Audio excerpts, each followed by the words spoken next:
Patent Office. The Patent Office, as it is structured under the Act, comprises of the Patent Office and the officials who run the Patent Office, whom we call the controller and the officers, largely controller and the examiners. The examiners are people who actually do the examination. They report to the controller, and the controller is the point of contact between the applicant and the patent office. So all the orders are issued by the controller. The controller is the Controller General of Patents, Designs and Trademark, appointed under the Trademarks Act. They hold common portfolios. The central government may appoint examiners and other officers, and examiners being the bulk of the people who are in charge of the official work. They discharge the functions under the superintendence and direction of the controller.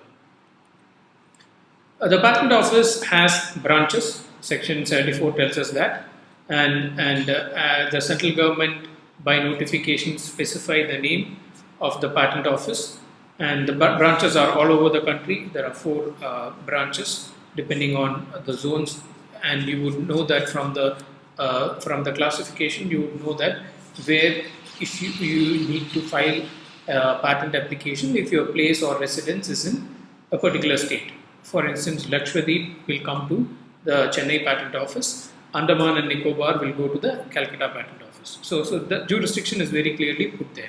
And the Patent Office has a seal like any other official body. Now there are some restrictions on what the employees can do, the employees of the Patent Office. Now during the period of their employment, they cannot acquire or directly or indirectly any interest or right in a patent issued by the office, meaning which if they are in the employment, they cannot become an assignee of an invention.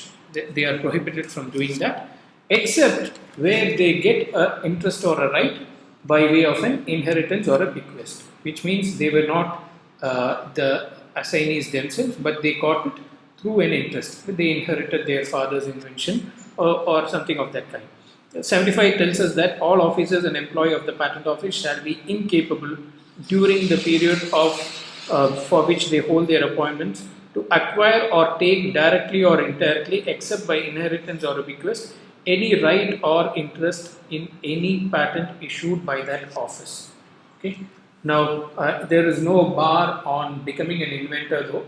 There is no bar, but taking an interest. So which means if you are an inventor and if you are assigned your interest to another person, and you are then and you don't have any right or interest under the Act, which largely we are talking about rights under Section 48.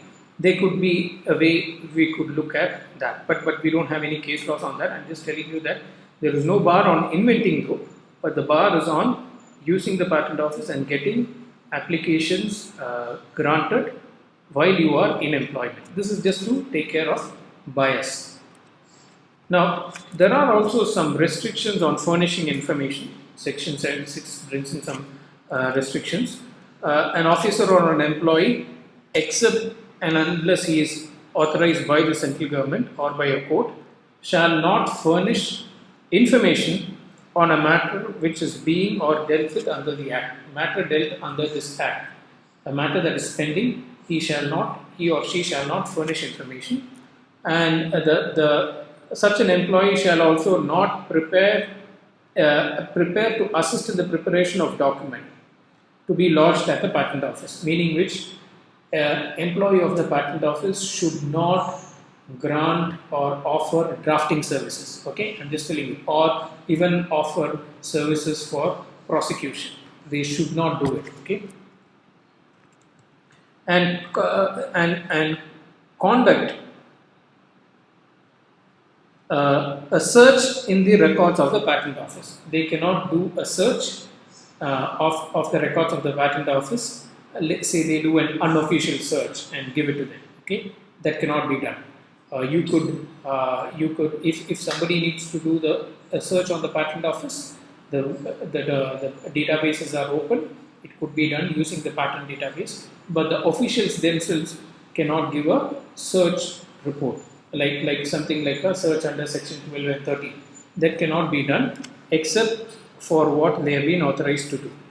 Now, there is there is also a confidentiality clause. We just brought it.